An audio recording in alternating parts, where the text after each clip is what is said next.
So today again with the same lesson, Evans tries and together. The next part.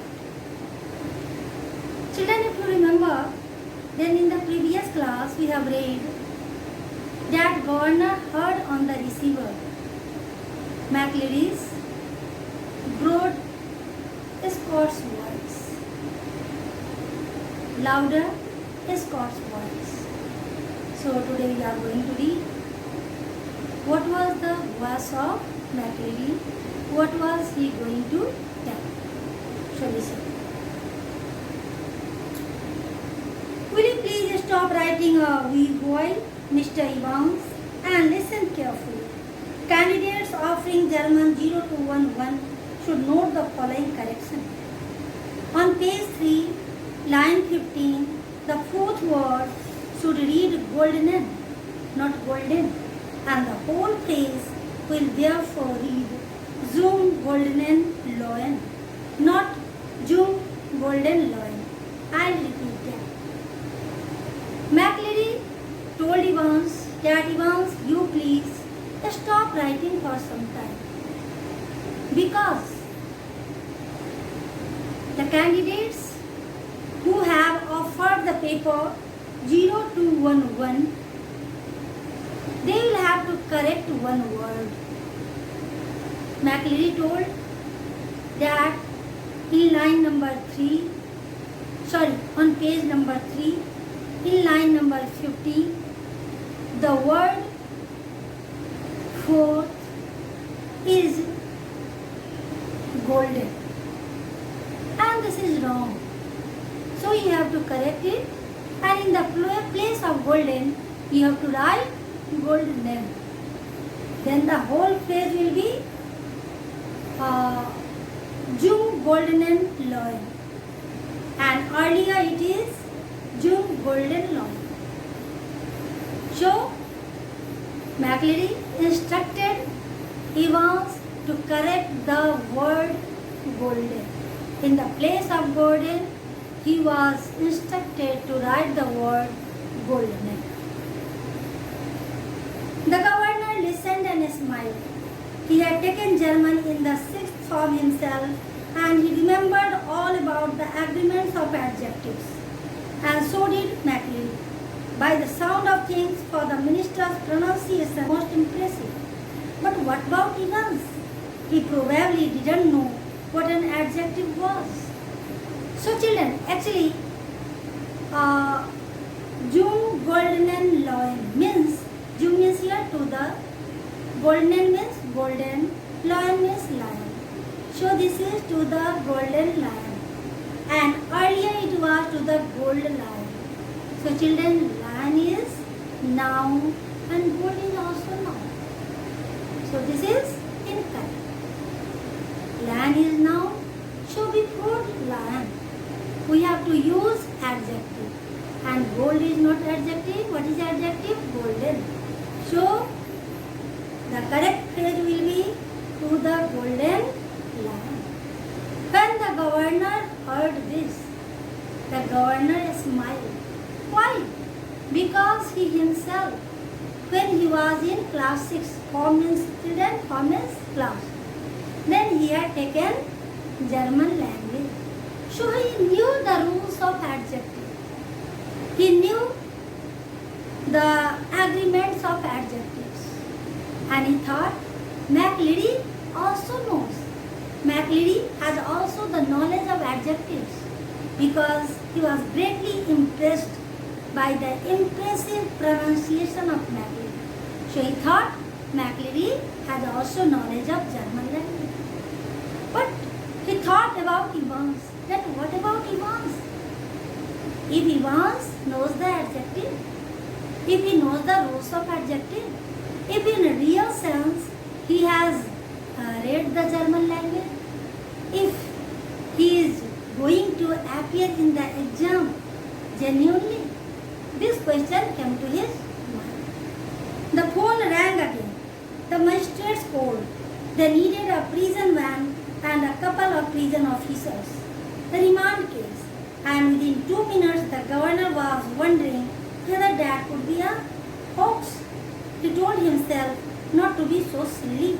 His imagination was beginning to run awry. Evans. After some time, again the receiver of governor got a call. Again somebody called him, and this was the call from magistrate's court.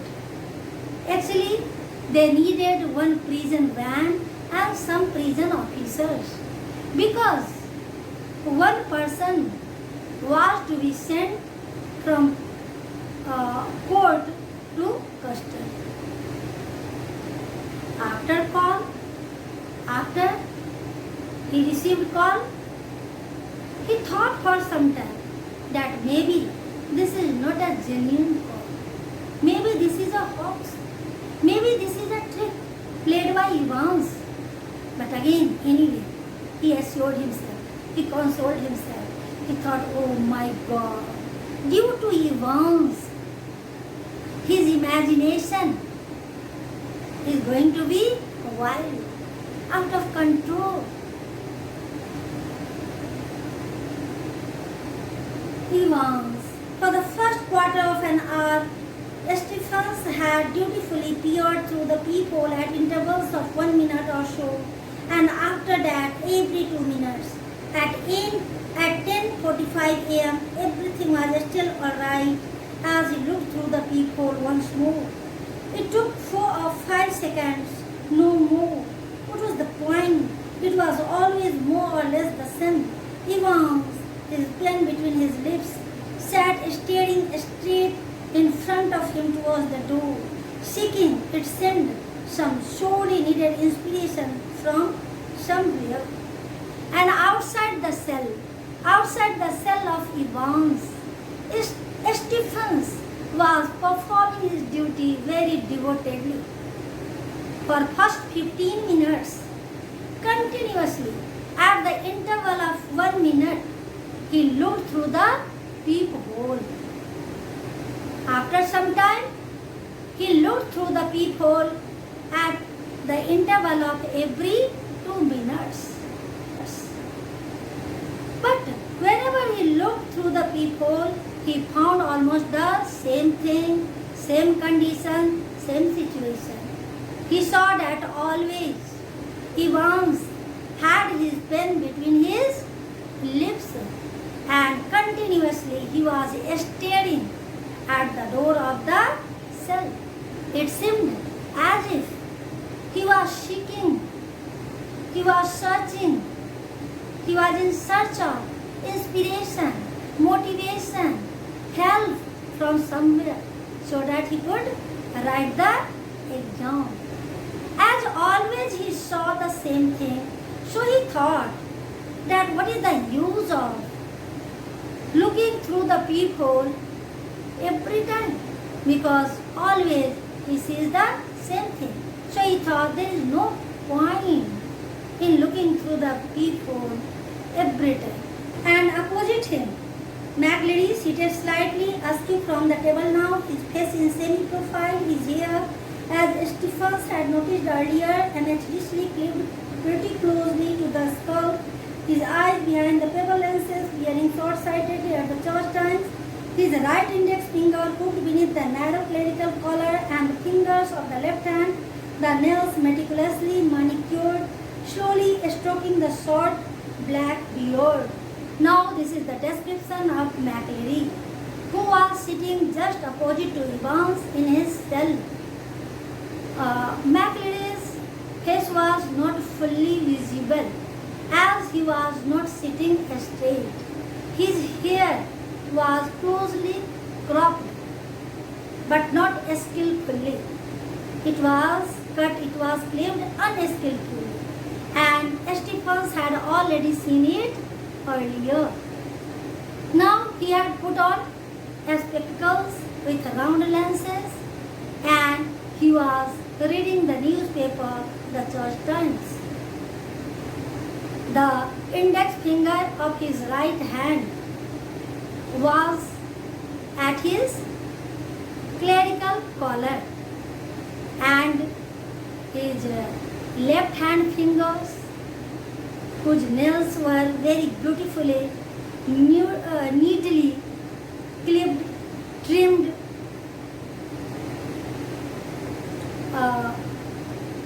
were on his black beard with his left hand, with the fingers of his left hand. He was stroking his black beard. Children, stroke, S-T-R-O-K-E, means to pass hands gently on somebody or something or pleasure. To rub also. And children, there is one word, manicure. Manicure means here to trim, to clip the nails. And when manicure is noun, then manicure means the cosmetic treatment of nails or hands. Meticulously means carefully. At 10:50 a.m., the receiver crackled to life and the governor realized he had almost forgotten Evans for a few minutes. Evans, please sir, a whisper. Evans, please sir, louder. Evans, would you mind if I put a blanket round me? Shoulders, sir. It's a bit parky in here, isn't it? Silence. Evans, there's one on me bunk, sir. McLeary, be quick about it. Silence. Children, at 10:50 a.m., the governor's receiver crackled. Children, for a long time, he had not heard any sound from his receiver. So he had almost forgotten Evans. When his receiver crackled, then suddenly he got up. He came to his senses. Oh my God, Evans, I had forgotten. Then he heard the voice from the receiver. Evans, in his very low voice, told sir. Then in his louder voice told sir. He requested McLeary, sir, I am feeling cold, so I need a blanket. Sir, if you allow me, then there is one blanket on my bunk on my bed. So can I take it? Then McLeary allowed him, told, okay, take it quickly. And after that, again, silence. At 10:51 a.m., Stephens was more than a little surprised to see a grey regulation blanket wrapped around Evans' shoulders. And he frowned slightly and looked at the examining more closely. But Evans, the pen still between his teeth, was staring just as vacantly as before, blankly beneath the blanket. Should Stephens report the slight irregularity? Anything at all fishy, hadn't Jackson said? At 10:51 a.m., Stephens looked through the peephole, and this time he saw a little change. Earlier, whenever he looked through peephole, he saw almost the same thing. But this time he saw Evans had a blanket on his shoulders. So he was surprised. He looked more carefully. And then he thought that if he should report it to Jackson about this difference, about this irregularity, if he should report to Jackson or not. Because Jackson had told him that if anything is doubtful, you please just report to him.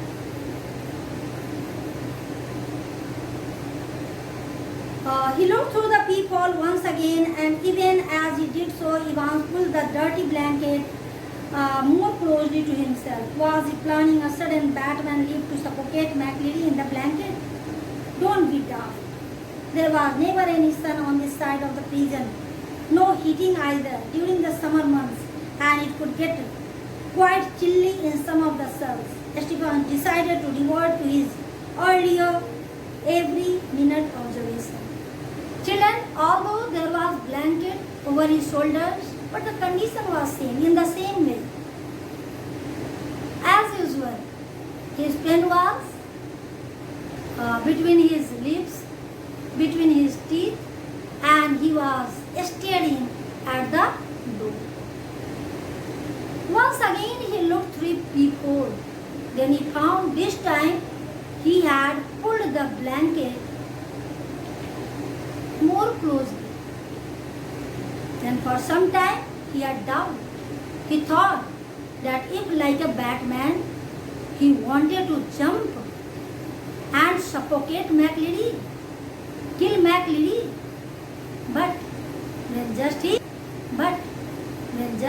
controlled himself, he assured himself. He thought that he was thinking foolishly.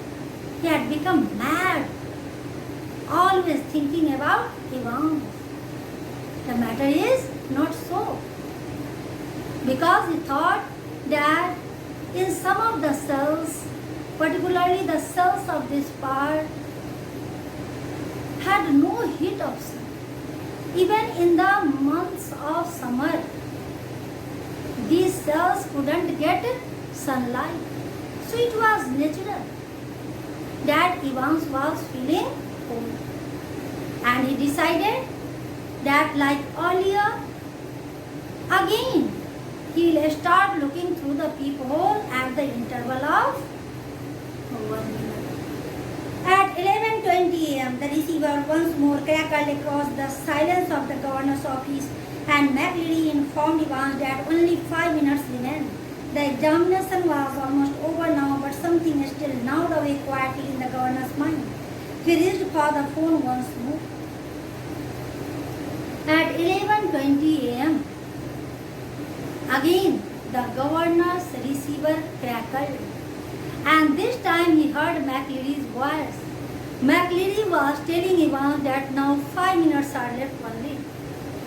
So now almost the exam was over, but in governor's mind there was some doubt.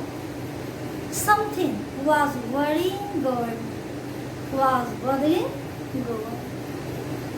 So he went to the phone. He wanted to call someone. Perhaps he wanted to call Jackson. At 11:22 a.m., Jackson shouted along the corridor to Stephens. The governor wanted to speak with him. "Hurry, man!"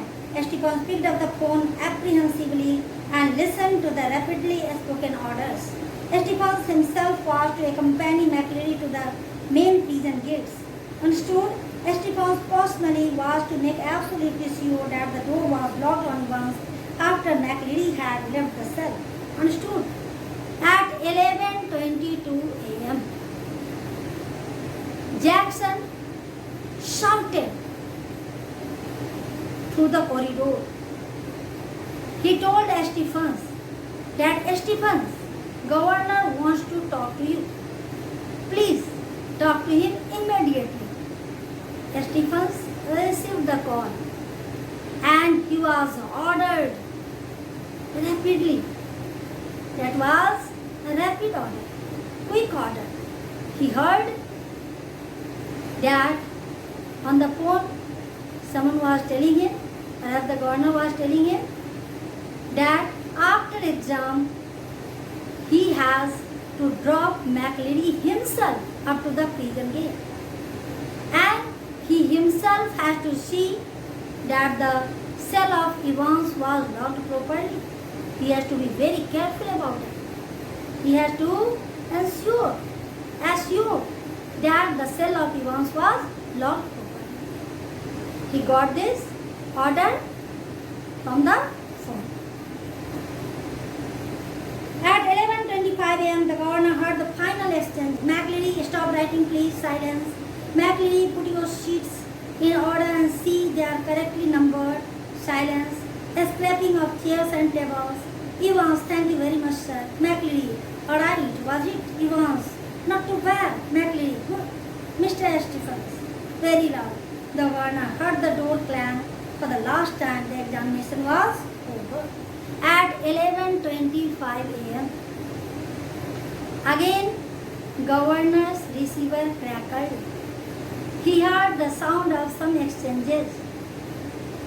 McLeary told Evans that now the exam is over, so please stop writing.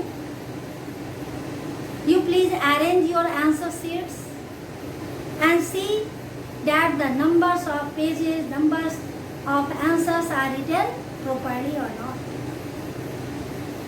After that, Evans thanked him. McLeary asked Evans that how was the paper. Then Evans told that not so bad. Then McLeary called Stephens, who was standing outside the cell. Stephens came, and the last sound the governor heard from the receiver was the sound of clanging. Perhaps it was the sound of locking the door. So this way the exam was over. That's all.